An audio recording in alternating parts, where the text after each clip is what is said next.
Welcome to the Purpose Pursuit Podcast, where we help you find your purpose, focus on it, and build a life you're proud of, mentally, spiritually, financially, and physically.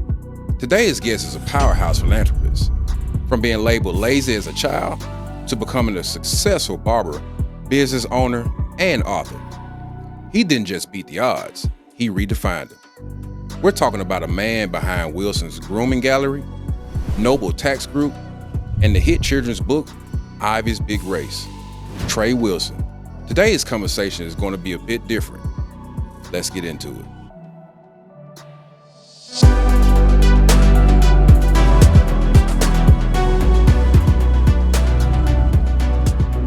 Certainly appreciate you coming on.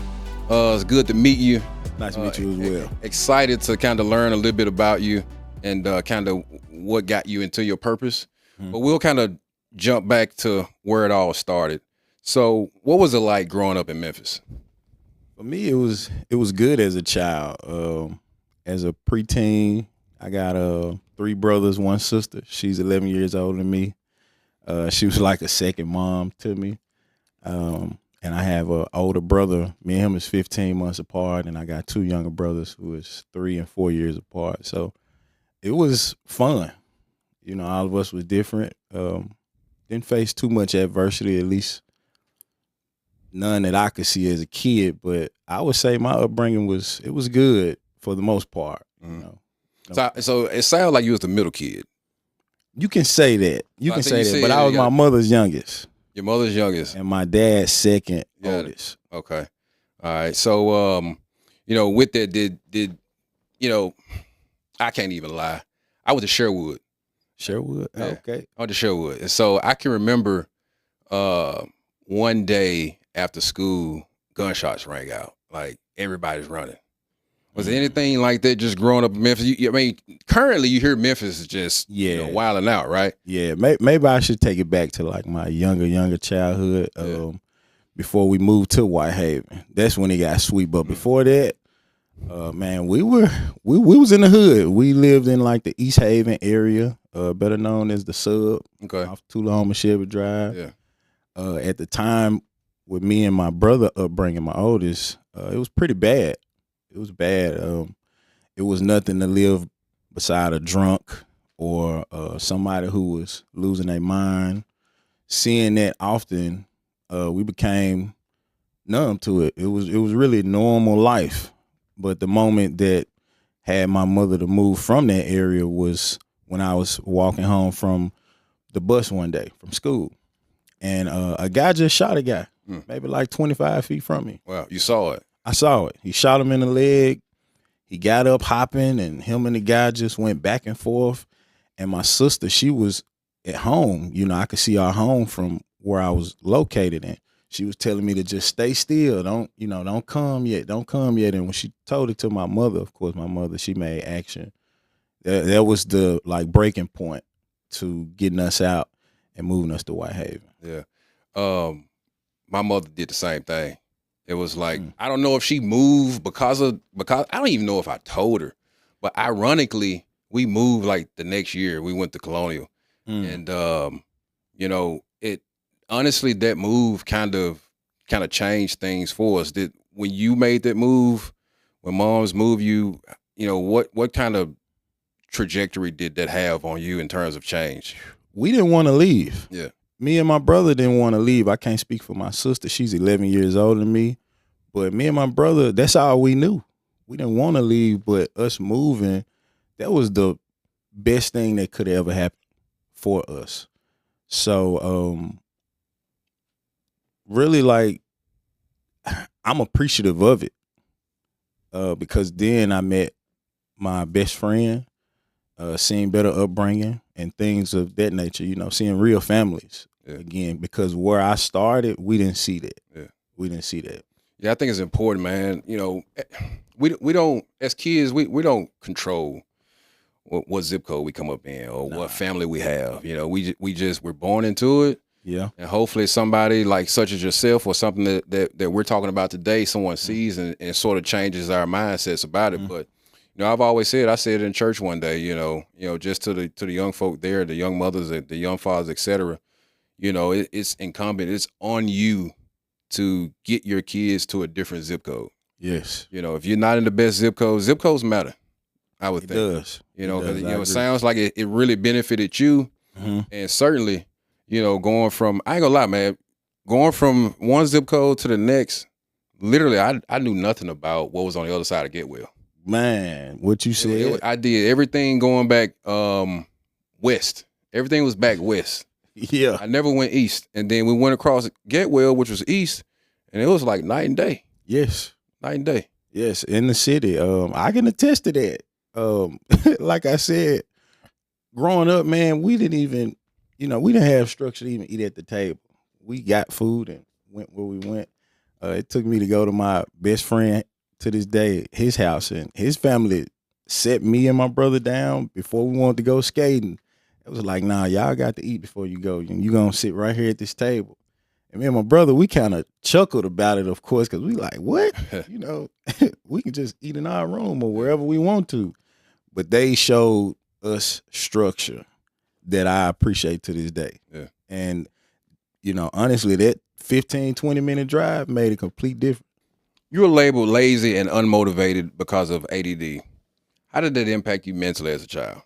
A lot, man. I was labeled ADD, ADHD, dyslexia. That's just what I put in the book. But because it stood out the most, because lazy was in it. I wasn't lazy. It made me feel, as a child, you can't help but kind of accept it. Because as an adult telling a child, I come up in an era where you listen to adults, you listen to grown people when they tell you things. So I'm like, man, okay, me trying to accept it, but me knowing how I feel and just didn't have a voice at the time, it bothered me. Because when I understood the terms of, not having attention like that or being called lazy, it bothered me. It did, man. It made me feel different. It gave me an excuse to act out a certain way because of those labels. So I say, man, it affected me a lot. Yeah, it did. It gave me too many excuses. Yeah. Well, obviously, you didn't let that hold you down. Nah. I'm sure we're gonna jump into it a little bit later in terms of how you're able to kind of turn that around. But, can you explain a little bit as to what that is for people who may not know or trying to rush to Google to try to figure out what that is? To kind of sum it up, it's pretty much putting a label on a kid saying that they are not capable of doing things like reading, comprehending, or attention span very short. So they may be into this thing, that thing, this thing. That's kind of how I would sum it up, man. Those thoughts, man, I tried to erase as much of it as possible after getting counseling because I just didn't accept it as much. But to sum it up, I say that just a kid that suffers with being still, to me, is what I see on a day-to-day, depending on the age of a child.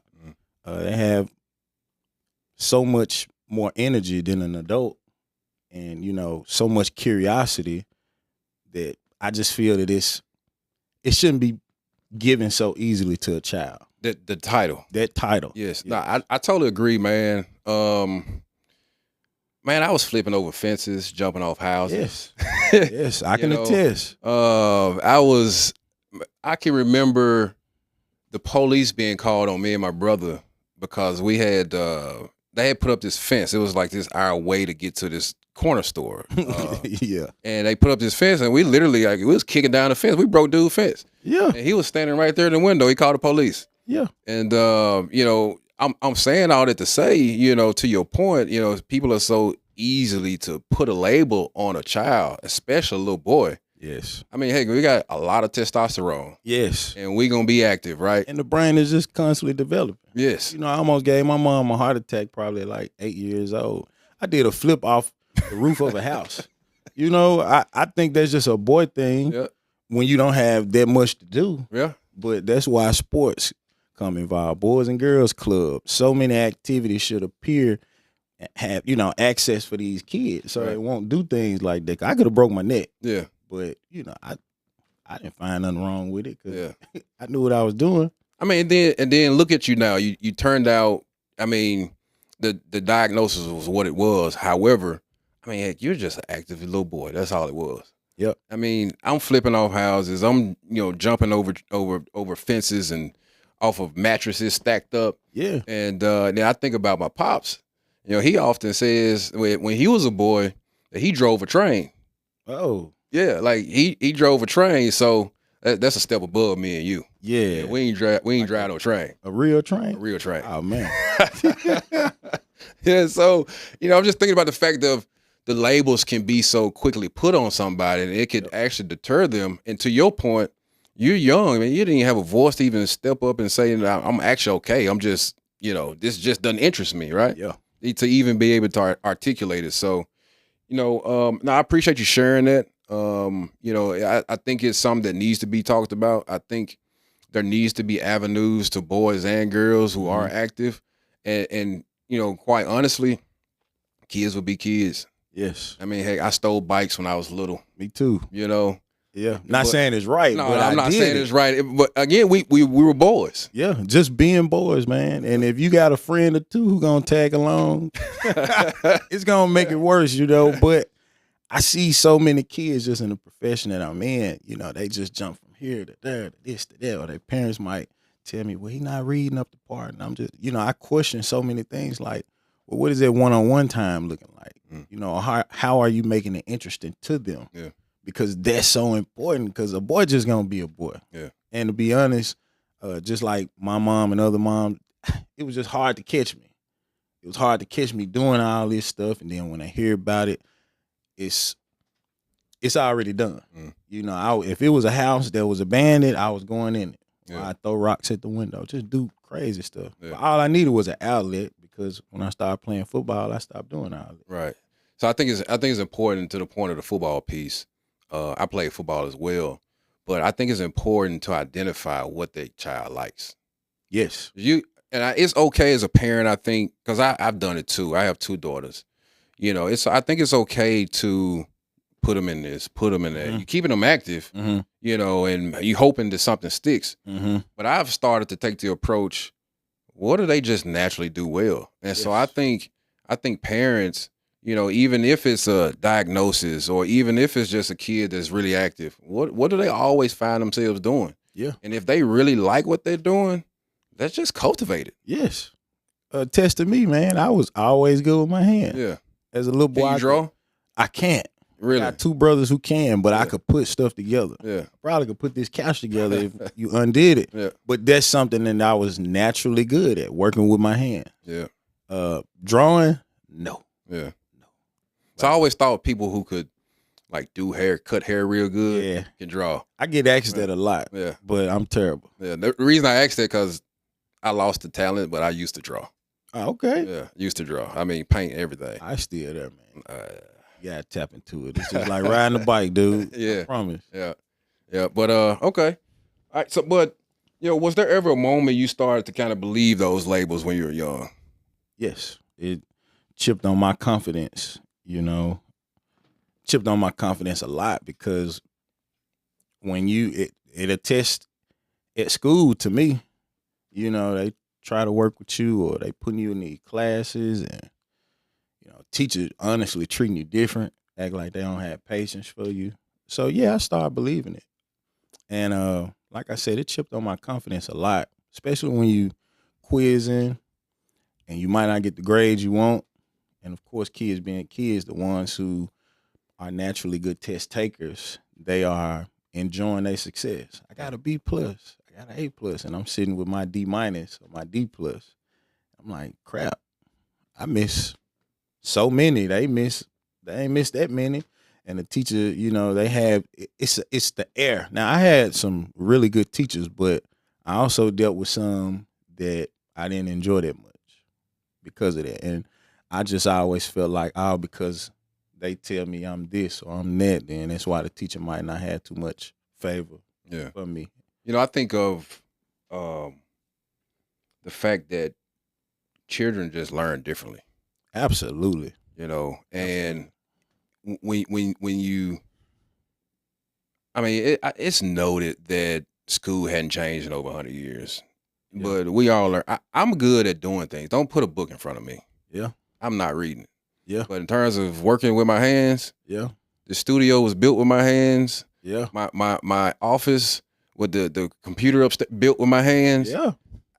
My dad surprised today because I didn't really read anything. I just did it. Yeah. Right. And so, but if you box me in and say I need to learn this to build this, I'm probably gonna fail. Yeah. This kind of way, and this the only way that worked. Yeah. I'll never forget, man. I was in like the 3rd grade, and math was a strong suit of mine. And we had a quiz. I did this quiz, and I knew I'd probably only miss 1 out of 10. And I'll never forget, teacher, she write a note on my quiz. She said, redo it how it was taught.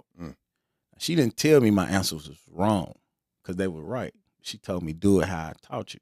But the thing about it was my grandmother, she worked with me after school when she could. And she showed me a way that I could understand it. Yeah. And she said, well, this is the answer. Just do it like this. And when I tried to do it the teacher way, guess what I made? An F. Yeah. And it's that kind of thing where as an adult, I question, why do it matter? Right. Just, why do it matter? My answer was correct. As a kid, that hurt me because I'm like, crap, I'm not like the other kids. Yeah. Because I don't understand it like this. But I got it this way. Right. And that bothered me, man. So that was like one of the test things that I dealt with in school. Yeah. That always had me feeling like I wasn't like the rest of the kids. Yeah. I will say this, like, man, to any kid, I was a C student. I mean, I could do it, but I didn't want to do it. No, seriously, I didn't. I remember flunking English in my 11th grade year. And, I thought I could get that F to a D, I was a star athlete, and I took it home, was scared, thought mom was going to beat me. Yeah. She looked at me, turned around, and that was all she said. She didn't do nothing. Yeah. The next 6 weeks, the next semester, I made all A's and ended the year with a C. It wasn't appealing to me, but at the end of the day, man, just when I listen to you as it relates, to the diagnosis or the things that you went through in school, typically the average students usually become entrepreneurs because they got to figure stuff out. Yeah. You know what I mean? It don't come easy. Yeah. And a lot of entrepreneurs, such as yourself, such as myself, like, we got to figure it out. Got to figure it out. Because we got to work for it. Everybody else, it just comes easy. School wasn't an option. Yeah. For me. Yeah. They knocked that out the equation. Yeah. Off top. Right. So when I found barbering, or it found me, however, man, that was gold. Yeah. And that was You found something that you can really apply yourself to. Man, I found something I was accepted in. Yeah. See what I'm saying? Yeah. So when I found that, man, I held on to it tight. Yeah. Because, I always had this thing where people draw to me in school, regardless of diagnosis or not. But some teachers, and quite frankly, male teachers that I had, man, would push me down, man. Would find a way to push me down. If I seem to have any kind of influence. Now, I wouldn't say all my influence was right, but not seeing that a child have that and show them a way of, going this way where you can get a better result, I wouldn't taught that. I had to actually grind and understand that, get a lot of information and start using it the right way. You started cutting hair at the age of 12. Most kids that age are trying to beat the next video game. What was it that lit a fire under you so early? Man, we didn't have no money like that, man.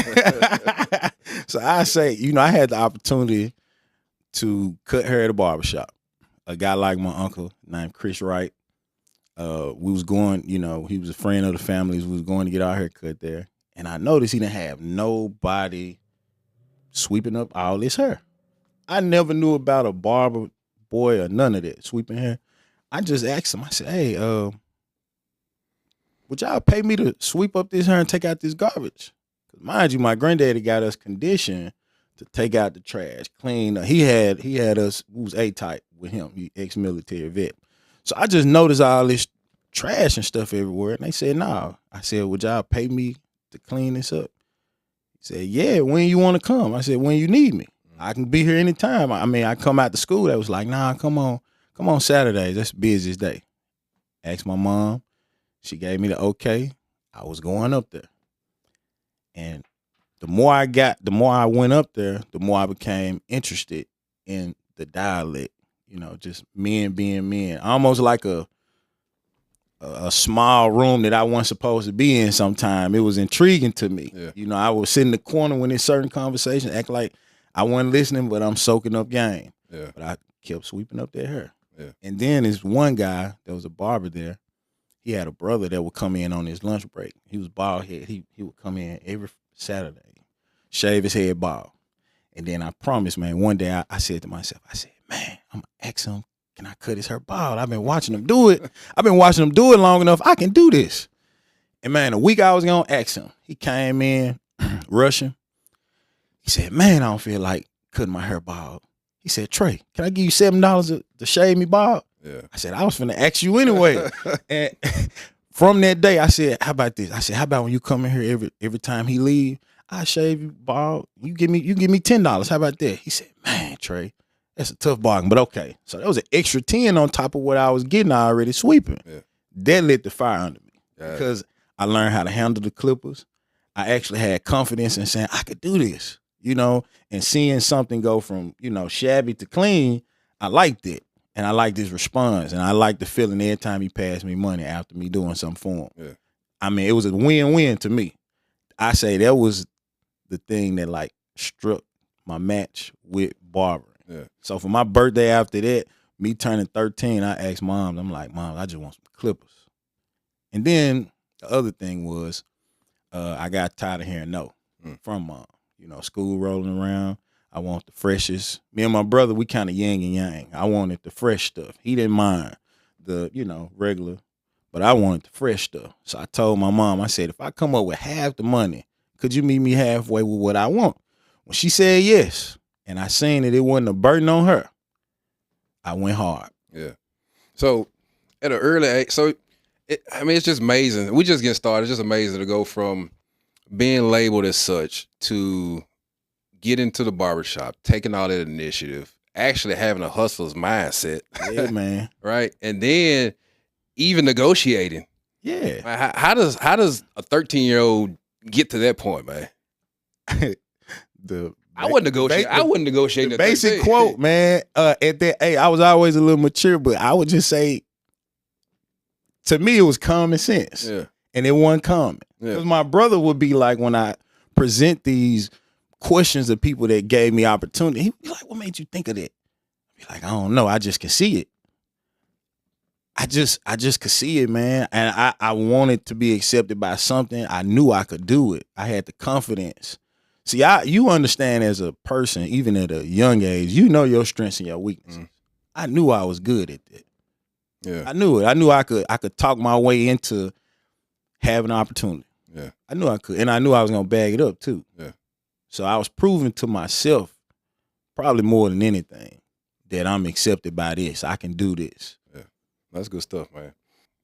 How big of a role did mom and family play in helping you find your gift? A lot. Mom's got me my first real pair of clippers, man, at the age of 13. What kind did she get you? She got me the Masters, Andy's Masters. Andy's Masters fade? Yep. Yeah. The fade edition. We went right around and she spent $125 back in 2008. This was like 2007 or 8. She spent that money, and that right there let me know everything I need to know. And I had I got a brother-in-law who at the time, he was a barber and a hairstylist. So he would show me tips on how to get my craft better as I was growing. So I give a big shout out to them, you know. Yeah. And YouTube. Yeah. You know, YouTube in my family too. YouTube is they might as well throw a university on to the end. University, man, YouTube University, man. It wasn't that many videos on YouTube then, but man, I promise I probably watched every last one of them at that time. Because YouTube was still kind of developing, you know. So I knew every video like the back of my hand. Yeah. And that's kind of how I learned how to do a lot of things as well. I mean, who doesn't, right? But even troubleshooting, you know, some that ain't right, some that ain't working right. I'm going to YouTube trying to figure it out.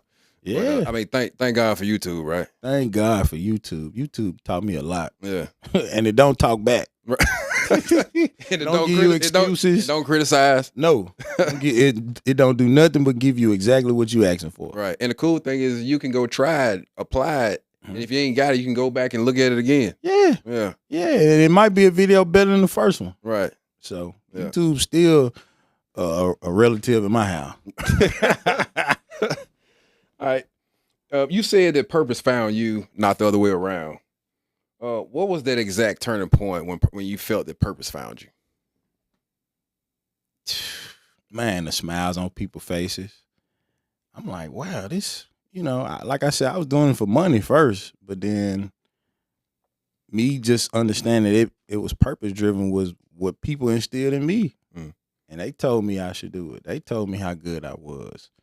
And the craft loved me 100-fold. So I would say that it found me. I would just say I found a hobby first. But the purpose of me standing behind that chair and what I give to people and what they give to me, man, I can't ask for none more. So I say that's how it found me. Yeah. Just the community instilling in me that's what I should do. Yeah. Okay. When you started your first business, did you feel ready, or did you have to build a plane while flying it? Man, as a true entrepreneur, I definitely felt ready, but I had to get some things together. You can feel ready, but sometimes it be more than what you what you think. You could think that it could be a 2-month project, but I can attest that it was not. It was probably about 5 or 6 month project. Mm. But the blessing in it was around COVID. So COVID gave people time. Mm. Without COVID, I probably would have been all over the place. But in my heart, I was definitely ready. Yeah. I was definitely ready, 100%. Okay. Let's talk about the struggle. What was the lowest point on your journey, and what kept you pushing through? Man, to be honest, the lowest point of my journey was 2013, losing my mother to cancer. Probably to me, I would say one of the heights of my career. I got accepted in barber school. That was the most astounding thing that happened to me at that moment, being accepted, knowing that I was going to do something, going to get my paperwork, becoming a master barber, cosmetologist. That was the height at the moment. And my mother, she got hit with an illness, multiple myeloma cancer, and she passed after about fighting it for about a year, about 13 months. And it happened while I was in barber school. So that was the lowest point of my life, getting through that with me and my siblings. And pushing through, knowing she wanted me to be happy and also finishing out what I started. I'm her youngest child, so I would say she had a tad bit more concern about me and what I was going to do and how I was going to be. But I was blessed enough to give her the encouraging words before her transition, letting her know that I was going to be all right. And I'm going to do exactly what I need to do. And I'm going to be the man you expect me to be. Yeah. Well, so obviously, certainly that's a tough time. I'd imagine, your relationship with God more than likely probably evolved. Yeah. What was that evolution like during that time?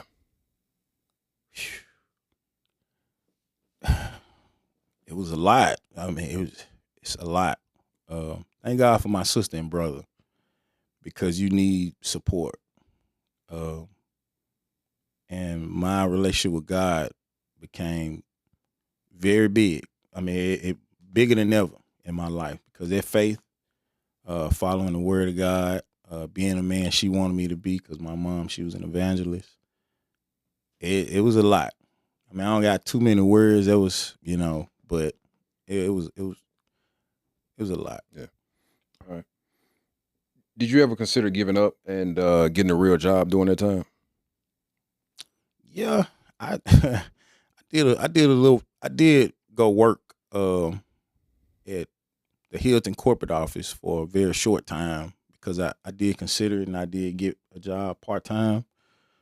So I did get a job short term. It was maybe 6 weeks, 5-6 weeks, and I went through that transition and not feeling like myself so much, but just doing what I had to do, because we had just lost her and, bills and stuff had to be paid. So I did go get a job for a short while. You started the barbershop, a tax company, and now you're an author. Why not just stick with one thing? Can't do it. Can't be still, man. I'm still that little boy that go from here to there to there to there. And if I feel that it's an opportunity to help people, I'm all in. So I'm gonna take on as much as I can. I ask God to fill my plate. Yeah. And I'm gonna eat as much as whatever on there. So do you ever feel like you done put too much on there? Sometimes that's natural. Yeah. That's natural. Figure it out. Yeah. That means you got enough business where you ain't got to mind nobody else's. So that's a good thing. Yeah. So I think that's natural, but I'm all in. Right. Sleepless nights if we have to. Right. All right. Your children's book, Ivy's Big Race. Where did the inspiration come from, and why a book and why now? The book came because I felt to challenge myself on something that I struggled with the most as a kid. One, reading. Two, I know a book can be multiple places without me having to physically be there. Kids actually enjoy books. It's just about creating the right story. Now, COVID. Big shout out to COVID again on giving me the time to be able to be still and put my thoughts together and create this so it could be here longer than me, So the book was it was a challenge for me just writing it. When I wrote it, it was all over the place. It was probably this thick. But I had help from some good friends that are some English teachers in elementary school to help me edit it and shrink it down. So the timing was just perfect for me, because outside of me not having that time, I probably wouldn't have got it done at the time that I got it done. And now I think kids need a story like that more now than ever.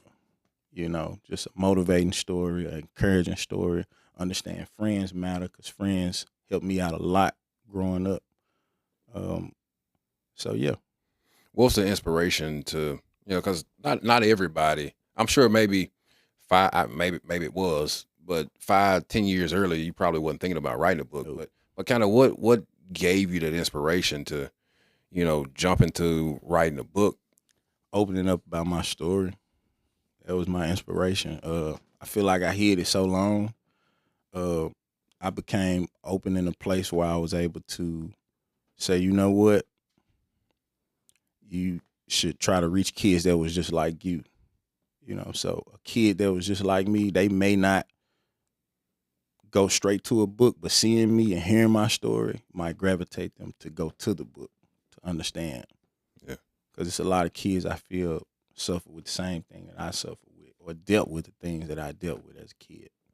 So just kind of, giving back to children that may be going through some of the same things you went through. Understanding that you can grow up, they can say whatever about you, but just know you know yourself, and you can grow up and be whatever you want to be. Right. And you're a testament to that. Yes. Yeah. You can be whatever. You can be fearless. You can do whatever. Everybody need help, and it's okay. I was ashamed to have help as a kid. I'm like, because it made me feel vulnerable. It made me feel like, I'm different. Why these 3 kids don't need help, but I need it, so help is okay. When I realized everybody need help and I was willing to accept help, that's all I want kids to know. It's okay that you need help. Don't feel bad. Don't feel down about needing it. Just execute. That's the goal. Execute. Yeah. Okay. What was one moment from a kid or parent that reminded you that this book had purpose? My grandmother. I would say she reminded me, because she was.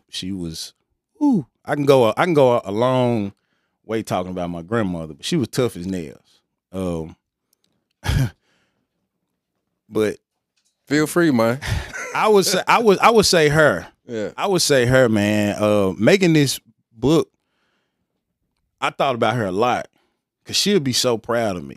She, my mom worked a lot, but she was the grandmother that was at home beating it in me. Mm. And I would say the inspiration come from her too, because she had her challenges, but she seen mine and she tried her best to, beat in my head like, you can do this, you can do that, you can do this. It's okay. She accepted my hyper energy. She tried to nurture it as best she could. So I say my grandmother on this one. She's an inspiration of this because facing with her challenges and also having really good friends and family that don't let you give up, don't let you be down. Yeah, so a family member that can attest to it'll be her for sure. How does somebody, coming up who doesn't necessarily have the support, support goes a long way. How does somebody find that support or get into the areas or arenas with the support that can help them through what they're going through? How young are we talking? Cause we can go teenage, we can go Teenager? 25. yeah, a young teenager, young adult need to put themselves in the places they see themselves going. A mentor, I would say, get a mentor. Understand what you want to do. Get people around you that are smarter and better than you. It's okay. Kill your ego. I have strengths and weaknesses that I'm aware of, and you have to be aware of that. Bring people around you that can help bring something together, or at least help you meet your goal. Because people will help you, if you open. It's okay, and to get love, you got to give it. So I say, put yourself in these positions. Man, go where like-minded people, church, real good community. I would say, go to what are these things? These places people go where they mingle and socialize for whatever it is. Like, what is it? I can't think. It's just places where whatever goals you're trying to meet, you Like-minded people kind of. Yeah. These programs and stuff. I can't really think about it. Yeah. So it's essentially, it obviously determine where you're trying to go. Yes. Or if you don't know where you're trying to go, kind of sit still and really think about some of the things that you want to do in life. And then once you figure it out, start putting yourself in places where people kind of are already doing that. Yeah. Yeah. That's true. And I say, a little off topic, but get you a clean diet. It helps you think. Get the proper amount of rest. Yeah. Those kind of things. Make sure what you putting in your body, because it can help with your clarity. It can help with purpose. I feel, with where you want to go in life. So. I think also, to that point, just the mental side of it.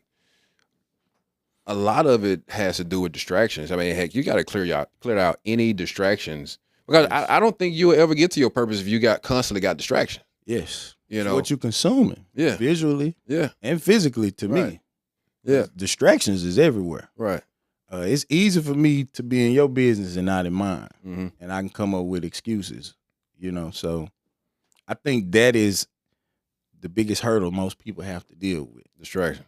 The distraction. Yeah. Absolutely. Sure. It's enough Love Island and all that other crap on TV. I don't watch much TV like that, but it's a lot of that burn your time, and your phone, we got to learn how to put that up and get to doing things that's going to push the needle closer and closer to what it is you're trying to do. Because it's enough time in the day. It's funny you spoke a little bit on TV and phones. I probably only consume maybe 15 minutes of TV a day, and that's when I'm eating breakfast. And I can remember just finally having some time to myself. And I watched this series, man. I probably binged it, and it was pretty good. I don't remember what it was. But after it, I was like, I don't know how people can do this every day, every week. I don't know how. I feel like I wasted my entire day, and I was very unproductive. Yeah. You know what I mean? And so it's like, that was just, the show was good. Yeah, even though it's good, but so much time going to it. Yeah. And it's so much that need to be done. Right. All you think about is, man, I could have did this, that, and that. Yeah. With that 6 hours. But Like you said, the shows be good. It's just about picking the right time watching them, I guess, man. Man, Honestly, honestly, I can go without it. yeah, I can go without it. I mean, there's so much in the day that needs to be done that I really don't have the time for it. But in that moment when I tried to make time just to like, break the monotony of what I was doing, I didn't feel good about wasting that time. Yeah, I completely understand. Yeah, so I think the distractions. I think it is important to, identify what your distractions are.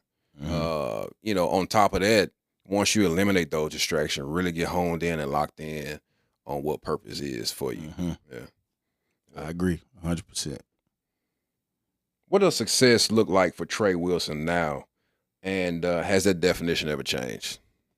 Nope. Just be happy. Find your true happiness, man. That's success for me.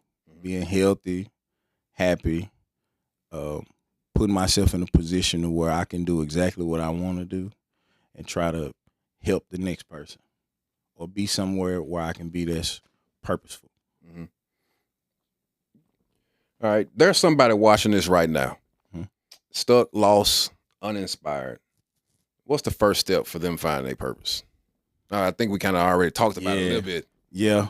I would personally, I ask them what they died like. Yeah. Because I'm big on what you consume. Yeah.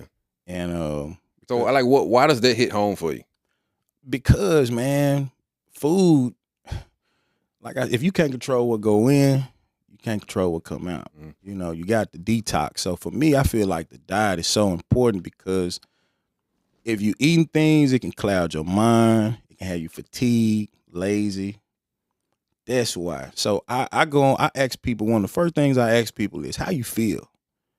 And I think your diet has a lot to do with it, with how you physically feel. Because when you physically feel good, then it only transition to your brain. How you sleeping, what kind of rest you getting. So I think that's like the base for me.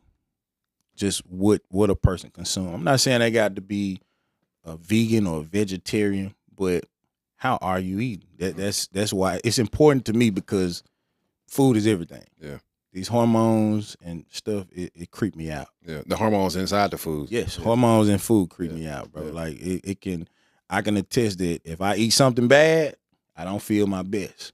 But when I be consistent on doing things good, eating right, I feel a lot better. Yeah, a lot of the issues that we face physically, like in the latter parts of our lives, actually has a direct correlation to what we did or what we consumed while we were young. I think somebody, I can make it really basic, man. Imagine somebody eating hot chips all the time. I'm not an expert in terms of the ingredients. The red hot chip and how spicy it is. Yeah. You eating it constantly. Yes. It's bound to do something to you. Yes. At some point. So, to your point, man, being aware of what you're consuming, how much you're consuming in terms of your diet is important. And then not only that, we control every morsel of food that goes into our body. So, right? Yeah. You said something about going in and what comes out. When I think of that as well, I think of discipline. It shows how much discipline you have or the lack thereof. Yes. How much are you challenging yourself with the thing that you are attached to the most? Right. That's kind of how I come to. Yeah. People don't challenge themselves enough to me. And I think that's kind of where it starts. Because when you sacrifice something, you get something. So for people at home, I would just say start to sacrifice something and something that's important and see what you get out of it. And let that just be the thing that push you closer and closer to that. Let that be you. It's focusing on you first. Yeah. And then something may come out of that. No, something will come out of that. Right. The more you challenge yourself. Do you believe purpose is something we discover or something we create? I think it's both. It's something that you can create and it's something that you can discover. Like it's my opinion is both. Because you can be doing something as a hobby and it can just turn into it. And you never thought. The thing that you just do in your own free time can be the very much golden thing of your life and the thing that people can appreciate the most. Yeah. And then you can discover it. You can meet somebody today and they can present you with something you never heard of, never thought of, and it could just consume your whole life. So I think it's both. Yeah, I think I can agree to that. And, however, I would probably lean on the latter in terms of discovery. Mm-hmm. I think I had a guest on. I think it was like episode 3, and it always sticks with me. It's like, what drives you up the wall? Like, what's bothering you? What do you feel like you should be changing? Ooh. You know what I mean? So it's like, it you can create the outcome and the results from what you discovered. And I think if it's something that you feel that you should be the one changing, you that kind of whatever led up to that, you kind of discovered it. Mm-hmm. So I can kind of lean to that, with how the Purpose Pursuit got started, things that's brewing in my mind right now that's like really bothering me that I've told only a few people about. But yeah, to your point, I think it can be both. Because you could create it if you like you sitting to yourself. Like you talked about COVID a lot, like not a lot of people moving. But if you in that moment where you still like you're thinking about a lot of things, right? So and you creating that opportunity. But I know a lot of times for myself, man, it's been stuff that has just really resonated with me. Yeah, it's gonna stick with you. Yeah, and it's gonna bother the heck out of you. And what I got in my mind right now is bothering the heck out of me. You know what I'm saying? So yeah, when you purpose driven, man, it's gonna always be something in the front. Yeah, the front of your head, pretty much 24/7. Yeah, and finding angles that just move it or create it or whatever the case is. Yeah, ooh, it'll dry you right. It'll dry you up a while. So I don't know. You hear it here first. It's something bothering me right now. Yes. And so stay tuned, Brand. I might be reaching out to you. All right. What piece of advice do you live by, and the one that changed everything for you? I think I said it, man. In order to get love, you got to give it. Got to give it, man. But give it to the right people. Give it to the right people. Understand. Be a good judge of character with who you give your love to, because I think that does. That's the piece of advice that was given to me. How do you judge character, though, man? Not everybody has discernment. Not everybody don't have it. Yeah. I think it's a gift when you do. I don't know. Sometimes you got to be around a person for a while, and sometimes it's a vibe. Sometimes, you don't got to think much about it. If a person energy don't sit well with you, you don't have to be around it. You don't. And it's just that simple. I could meet somebody later on today.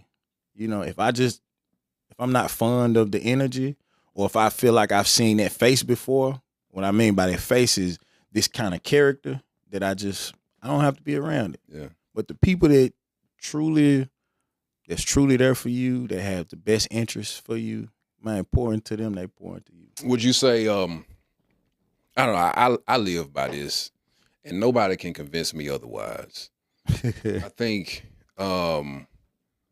you have a good idea about somebody in terms of how they behave when there's adversity. I think, and I think it's three different ways. We all there are several types of relationships. So we're gonna business relationship, intimate relationship, platonic relationship, etc. There's different types of relationships. True. But how do they show up for themselves in adversity? How do they show up when I'm going through something? And how do they show up when we going through something? That's how I determine in terms of discerning and what their character is like. Obviously stuff happens, but how far from normal do they fall off? Watch people without watching. Yeah. That kind of thing. Yeah. I say that's for me too. Don't you let people get comfortable and see exactly how they are. Time will tell. Yeah, time will tell. You made a really good point. When it get rough, especially if that person is involved in it, they gonna show you. You're gonna know exactly what you're dealing with. Yep. And you'll know if you'll be able to pump the brakes or keep going. Yeah. After that. I tell people I could care less how you are when things are good. It's cool, but I only care how you are when things are not going well. When that boat rocking, man. Yeah. That boat rocking. Yeah. Ain't nobody happy Hey, you gonna see. Dang, you might fell out the boat. You ain't gonna help me? Yeah. Man, I might fall too. I might fall Yeah. too. That boat get rocking, boy. I'm telling you. Yeah. Faces start showing. Right. You really get to know somebody then. That is true. Yeah. That's true. For sure. All right. How does faith tie into everything that you do now? Faith? Yeah. Faith is everything. I can't do nothing without God, man. I mean, I won't move forward without praying on it. You know, asking God to give me the signs. So faith is everything. We can start a candy business today. I won't jump on it until I pray on it. Yeah. I tell tenants that come to the salon or the barbershop, I tell them, I say, hey, go pray on it first before you make this decision, because I got to do that too. And then tell me how you feel. Yeah. So faith is everything. For sure. I tie it up before I leave out the door. So okay. What church you attend, man? Faith Believers. What is it? FBI. We in Cordova, man. Okay. 75, 65 Macon Road. Shout out to Faith Believers. Yeah, my sister and brother-in-law, they the pastor. Got it. That's cool. Pastor Kim Crockett and Pastor Terrence Crockett. That's cool right there. All right. What would you tell your 18-year-old self if you were in the barber school again today? Man, I hadn't changed much, Tim. I'd probably tell myself, don't get distracted. Keep going. Yeah. Keep going. Keep going. 18, I probably would listen to myself a little bit more. You know, if I came into myself, I was told a lot. I was told a lot of things. But I just tell myself, keep pushing. Yeah. Keep pushing even through adversity. Keep pushing. Yeah. And trust yourself. Right. Because you know what you're talking about. Yeah. And if you don't know what you're talking about, somebody around you close to let you know that you're a little off. That you're a little off right there. So. That's cool. All right, so we're going to go through a little rapid fire questioning right now, man. Ooh, okay. So, all right, first one, book that changed your life. Move Your Bus. Move Your Bus, all right. One thing you do every day that keeps you grounded. Pray. A quote you live by. Quote that I live by. Come back. Pass. Gotcha. Pass. All right. So this is a good one. Barbershop lessons. What's one thing that every man needs to hear in that chair? Put some gum in your mouth. Put some gum in your mouth. Ooh. All right. We're gonna jump back to it. The quote that you live by. I got one. 1 second. All right. 'Cause I got a lot, and I want to make sure one is appropriate, because in the barber culture, you'll hear a lot of things. Yeah. They be good, but they might not be appropriate. Yeah. But give me a second, because I got some in my phone. I got you. While you searching, one that I live by, man, is what you do for today prepares you for tomorrow. Like that. And so, like, if you ain't thinking about tomorrow, why would you prepare for anything today? You know, and I kind of take that from my days of playing ball. Obviously, we practice every single day in preparation for Saturday. Mm-hmm. And so everything that we did up to that point was actually prepare us for the game. So, you know, whatever we doing today, if we ain't doing anything constructive, if we ain't intentional about anything within that current day that's going to take us to the next day, then we kind of plan to fail. So, you know, what you do today prepares you for tomorrow. Yeah. Is one that I kind of go by. I like that. I should have one that's closer to me like that. But like I said, some of them, they don't be appropriate. But I got one though. All right. And it's by it's by T.I. Okay. I like it. It's recent. Trees don't hang around with grass, even though they all started from the same place. Yeah. Now, I told this to a young kid that's playing basketball because he was trying to fit in. I feel like he was trying to fit in. But he's good. He played really good defense, no offense. And he got more energy than the average. So I told him that quote, letting him know, don't try to be like the rest of the kids. What you do naturally, do it really good. Mm-hmm. Now, y'all started playing since y'all was 8, 9 years old. And your role have changed, even though y'all started from the same place. But you unique. You might be a tree if you just play defense. Right. Yeah. Oh, that's a good one. Yeah, you might be a tree if you just play defense. Yeah. Defense. But if you try to do all this other stuff, you might be grass. Right. You go or weed.